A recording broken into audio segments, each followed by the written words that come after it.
Chapter 1. Grandma. I'm going shopping in the village, George's mother said to George on Saturday morning. So be a good boy and don't get up to mischief.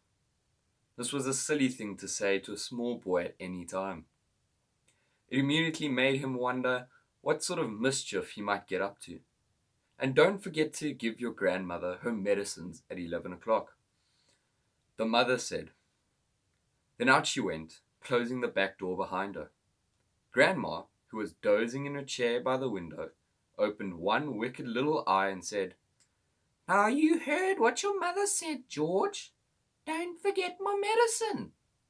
No, Grandma, George said. And just try to behave yourself for once while she's away. Yes, Grandma, George said. George was bored to tears. He didn't have a brother or a sister. His father was a farmer, and the farm they lived on was miles away from anywhere, so there were never any children to play with. He was tired of staring at pigs and hens and cows and sheep. He was especially tired of having to live in the same house as that grisly old grunion of a grandma. Looking after her all by himself was hardly the most exciting way to spend a Saturday morning. You can make me a nice cup of tea for a start, Grandma said to George. That'll keep you out of mischief for a few minutes. Yes, Grandma, George said. George couldn't help disliking Grandma. She was a selfish, grumpy old woman. She had pale brown teeth and a small, puckered-up mouth like a dog's bottom.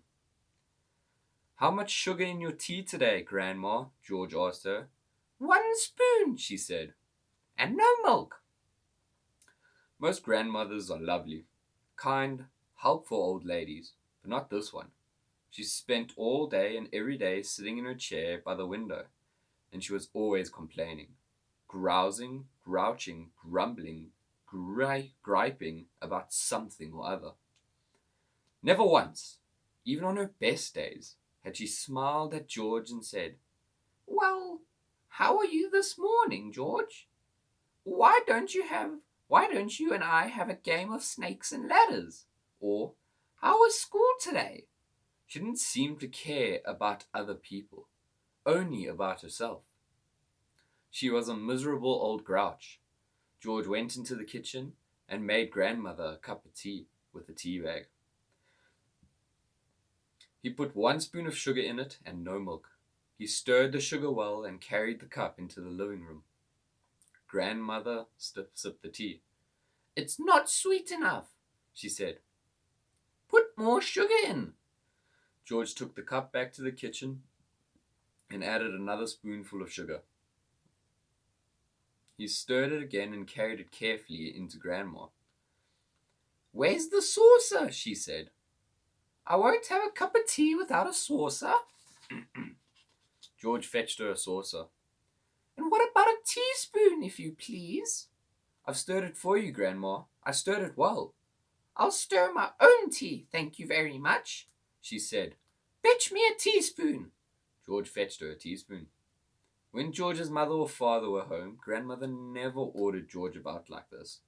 It was only when she had him on her own that she began treating him badly.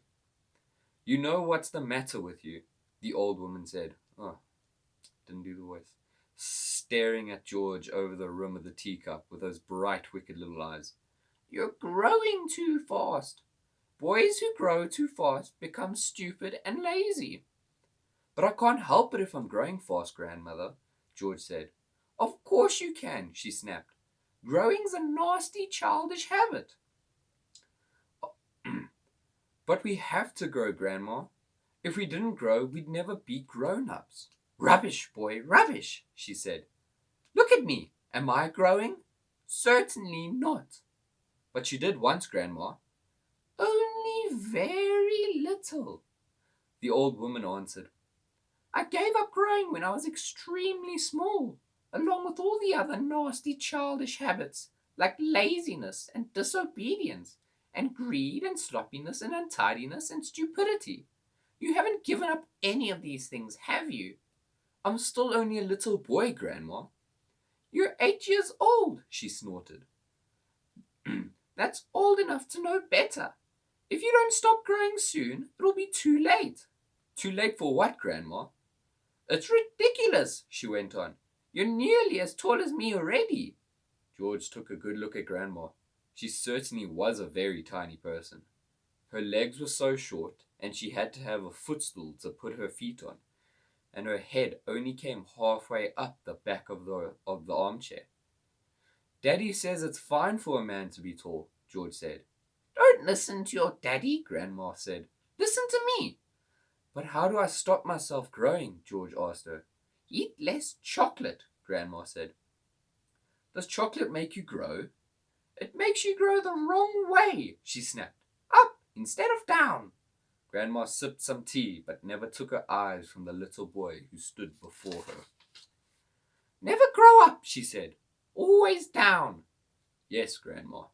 And stop eating chocolate. Eat cabbage instead. Cabbage? Oh no, I don't like cabbage, George said. It's not what you like or what you don't like, Grandma snapped. It's what's good for you that counts. From now on, you must eat cabbage 3 times a day. Mountains of cabbage. And if it's got a caterpillar in it, so much the better. Ouch, said George. Caterpillars give you brains, the old woman said. Mummy washes them down the sink, George said. Mummy's as stupid as you are, Grandma said. Cabbage doesn't taste of anything without a few boiled caterpillars in it. Slugs too. Not slugs, George cried out. I couldn't eat slugs. Whenever I see a live slug on a piece of lettuce, Grandma said, I gobble it up quick before it crawls away. Delicious. She squeezed her lips together tight so that her mouth became a tiny wrinkled hole. Delicious, she said again. Worms and slugs and beetly bugs.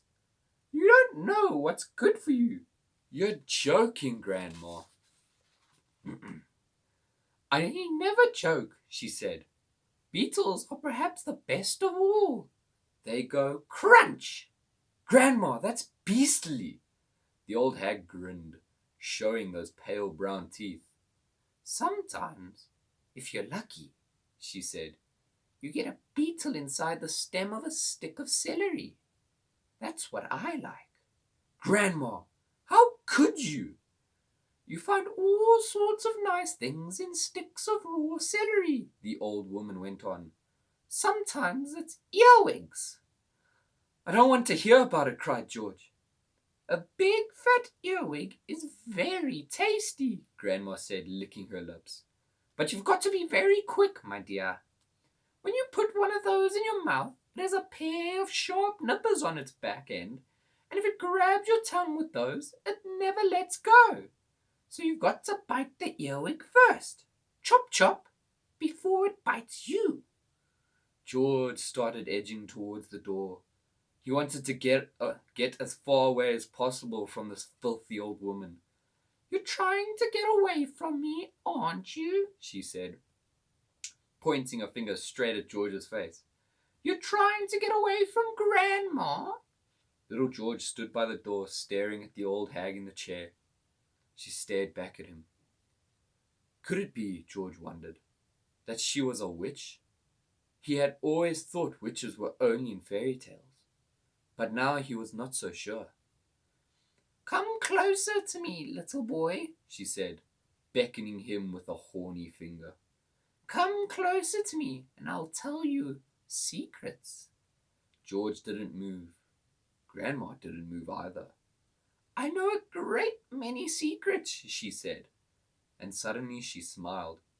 It was a thin, icy smile, the kind a snake might make just before it bites you. Come over here to Grandma, and she'll whisper secrets to you. George took a step backwards, edging closer to the door. You mustn't be frightened of your old Grandma, she said, smiling that icy smile. George took another step backwards. Some of us, she said.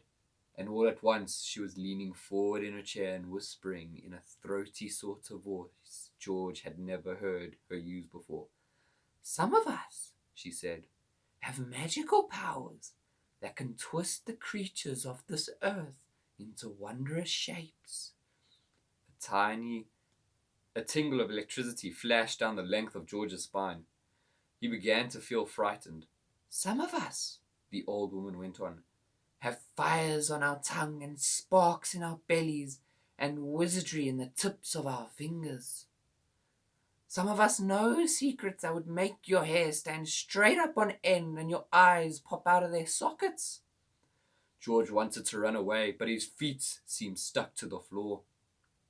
"We know how to make your nails drop off and teeth grow out of your fingers instead." George began to tremble. It was her face that frightened him most of all.